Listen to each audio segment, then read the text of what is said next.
Roy, tell me this. Give me a story about Eddie. I already know he's a He's troublemaker. digging. Hey, look, he I trying already to know, dig. no, I already know he's a troublemaker. I want to hear from somebody that grew up with him. Troublemaker. And I already know you are. You're still a troublemaker. So No, I just give me a story like when y'all were kids and he got you into some shit, which I know never he got did. him in no shit. no, he Hey, never. well, you get mad as you were. I never got him in no shit. He never, because Eddie's dad was no joke, like straight up. Eddie was not about to get his ass beat by his dad. His dad scared the shit out of me with his little tinted glasses that he used to wear.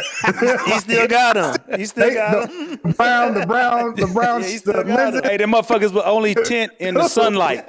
So, and when he go out, they be clear, and then by the time he get from football practice, they tinted. I'm telling you, I have visions of Eddie's dad. Like I was so scared of him, dude. But no, I just remember all the times when we used to just be able. I just remember us walking to the bus. You know what I mean? With all of our shoulder pads and the helmet, and just catching the bus together and just being kids. I just remember all of us coming together for the common love of just to play sports. It didn't matter if it was basketball. Eddie never really liked to. He always wanted to be on the court because he's like, he can dog everybody on the court. But he was a good ass football player too, But I just remember, honestly, there's really no bad stories. And I will say something off camera. I'm not gonna say it. I'm not gonna say it off camera. What I do. We go. Yeah, say it off camera. I'm not. I will not, because it affects more than just one person. So I'm not gonna say it. Ooh. On camera. Give us a good story about him then. What did he do good? He just told you all the shit I did good. Look, I'll tell you. He treated me. Look at it. Look, no. Troublemaker. I can't. Here's the deal. I can't say anything bad because Eddie always treated me like family. Yeah. You know what I mean? Like That's it was. a true friend, bro. It was all That's my love. partner. Like straight up. That's not a mistake. You know what I mean? The jersey back there. That's like when you grow up in the Union and I grew up in Contempo and Eddie's Green Haven and in the nice houses from Contempo, you know what I mean? Like we felt like people don't understand what It was like 40 kids. It was like 40 or 50 kids around there, wasn't it? It was more than that. Like it was like all we day, were every day, number of kids everywhere. playing, and it was so amazing to be able to see Eddie reach his goal. One, and then two, so fucking mad at Coach Chung for not letting Eddie fucking start on varsity as a freshman, and he took his talents to fucking Hayward High and fucking, oh my gosh, like I'm so still pissed off at Chung. I want to beat his ass right now. So they didn't start you when you was a freshman? They made me play freshman. Yes, I averaged it was 37 bad. as a freshman on freshman. Yeah. And then my sophomore year, motherfuckers told me, you can't even try out for varsity. You're going to play JV. Damn. And it was like, I said, they told me I got to play JV. He was like, oh, we out of the school. I went to the other, I went to Hayward, and it was a lineup of motherfuckers that I always hooped against, right? So I get up there, and they were like, oh, you going to try out for JV? I said, well, I'm better than him, and they all know it. They didn't say nothing.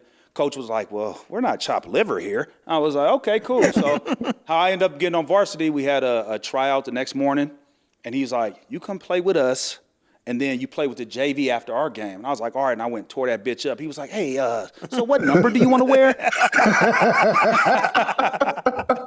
Yeah, that's cold. Yeah. Dude, yeah, it was bad. It was bad. But no, I don't have anything to ever say anything bad about Eddie or anybody, because, I mean, that one is a code, but two, he's always shown me love, and it's always been love, and that's just, I mean, I look at Eddie, even though he's not my blood brother, I look at him as family, like a brother. So, I mean, it just is what it is. Roy, remember you came to the house in Miami that year?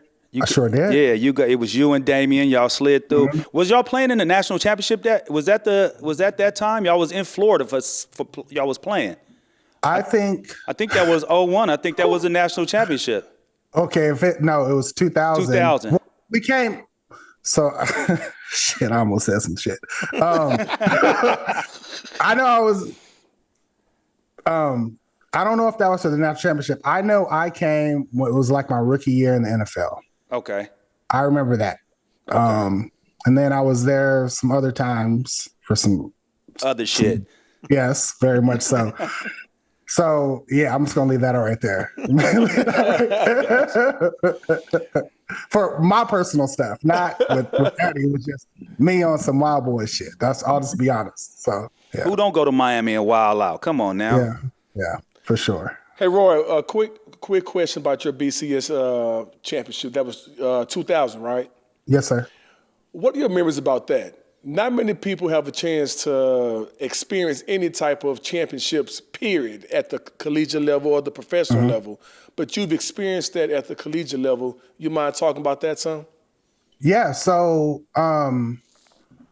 my memory of the national championship was, we weren't even on the radar when we first started. I think we were ranked like 19 or 20 at that time. So we weren't even on the radar to even make it to the national championship. And then they call it, for Oklahoman fans and Sooner Nation, they call it the Red October. That's when we played Texas. We beat Texas. I think they were top 10. We beat Kansas State and Manhattan, which they're a top team. And then we beat Nebraska at home. And then we went on and had a nail-biter in A&M and Oklahoma State. But we were 12-0 going into the national championship game. And really nobody gave us our due. And some things you can't really tell on film was our team defensive speed and the way we played. And I felt that Florida State, I mean, they were balling, they were up there, they just got done winning the national championship in 99. And so when we were walking around South Beach, Florida State was looking at us like some old country boys. But just one thing about country boys, which I'm not a country boy, them boys cock strong. You know what I mean? Them boys flipping some hay barrels. And so we had some good old country boys on our team. And, they were just kind of being dismissive and just kind of disrespectful. And I just remember come game time, I remember at the coin toss, because our quarterback, Josh Heupel and Chris Winkie, were both, so Chris Winkie won the Heisman and Josh came runner up. And I remember my boy, Torrance Marshall, at the coin flip saying that, hey, we're going to get our boy's trophy back. And he was like, nah, that's my trophy. And he was like, all right, we'll see. And then I just remember playing that game and I was just like, man, Florida State's offensive playbook was real easy. I mean, they had a toss left, toss right, a draw and a screen and a deep pass. And it's just like, that's their offense? And it was just like, we come get, I mean, I think they crossed the 50 maybe like 2 or 3 times that whole game. So, I mean, we were so ready for that game. Wow. And then bringing that back home to Oklahoma. Yeah. It was crazy. You guys being the Thunder wasn't even there, right? No. Yeah. So you guys were it. We were. Yeah. Yes. We were Oklahoma, and I'm not trying to disrespect Oklahoma State, but Oklahoma was like the professional team. Well, let's just be honest. Yep. Oklahoma and Oklahoma State, before the Thunder came, were like the teams that everybody came to see. Mm-hmm. Even though Oklahoma State can't sell out their stadium, but whatever. Not to be disrespectful, but yeah, I'm just saying. Boom. but no, everybody came to see either Oklahoma or Oklahoma State at that time in the early 90s and the 2000s. I mean, because we didn't have a basketball team. I got one more. Come on, shoot. Cowboy fans. Yeah. Every year they talk about winning the Super Bowl. And is that you? Because you a Cowboy fan, remember? No, he ain't a Cowboy fan no more. I am not a Cowboy fan anymore. He said that. Ravens. Thank you, Roy. I don't know, man. What's wrong with them? He said Ravens. He says he said somebody else too. This is him hopping off the bandwagon.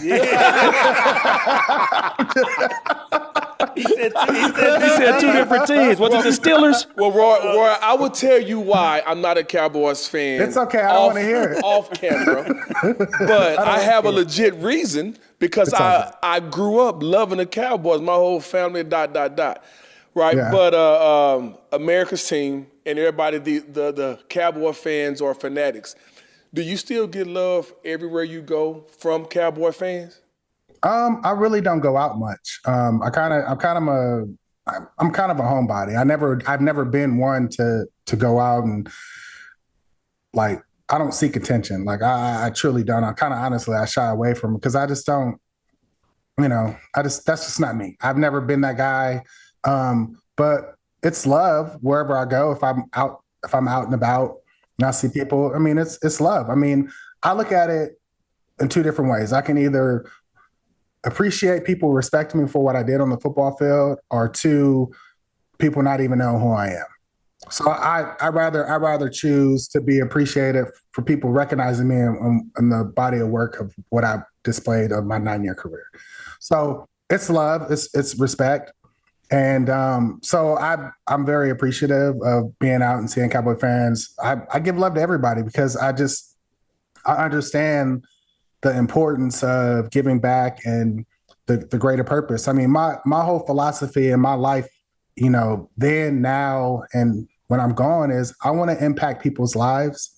So my legacy lives on with them when I'm dead and gone. So that's just me. I love it. Can you imagine, bro, you being at OU and this NIL deal, NIL money happening? Oh, he would have broke the. They would have. He had to broke the bank. He would have broke the bank. I don't even understand. I don't understand it. I don't understand. Roy, I just know people can get money. I just know they Roy, get money. Don't act like you wasn't getting no bread out there. I know you don't want to incriminate. No. I would first off, I would incriminate because the statute of limitations is over. Okay. I never received a damn dime. You was tripping. You was tripping. I put that on everything I love. I wish I got some some $500 handshakes or whatever. I didn't get a damn thing. Wow. And I thought it was crazy when I got to the Cowboys. People would be like, "Oh man, you're taking a pay cut coming here." I was like, "No, the fuck I'm not." I ain't get nothing. I ain't get nothing at OU, dude. Nothing. Man, just imagine after that Red River Superman play or the champion. Man, you'd have been looking good. He'd have been driving a Benz. Now, time out. See, here it goes. I was driving a Benz. See what I'm saying? Look, here's the deal. I was working at a car dealership, right? And I was not a salesman because I didn't even like talking to people. But they used to give out free loaners, or they let the salesman drive cars. Ain't no such thing. Yeah. No such thing. Especially a you Benz. did get paid. What you I talking about? was a car salesman, so I can drive a car off the lot and that's what they showcase do or whatever. that's what they do for cars. You work at the car dealership. Now here's a car. Here's a whip. Yeah. Yep. But how many cars did you sell? A Benz though? I sold like 5. The Benz was somebody that worked at the delership that let me drive their cars, dude. And I parked it off campus, like a booster? probably about 2 or 3 blocks. He was not he actually went to our rival school, Oklahoma State. So it wasn't even that. It was actually, I'm gonna be real. Eddie, you know Dr. Ting? Yeah, right? I do know Dr. Ting. Okay, so Dr. Ting told this guy to look after me and Damien while we went to OU. And that's how that happened? That's how that happened. Did you ever check the glove box? No, I never did. That's where the money was at. The money was in the glove box. No, the money was the BMW I was driving. That motherfucker was bad. I don't know. It was a drop top, like some 19s or 20s on. And you sold 5 cars. You was flossing. Oh, dude. Oh, man.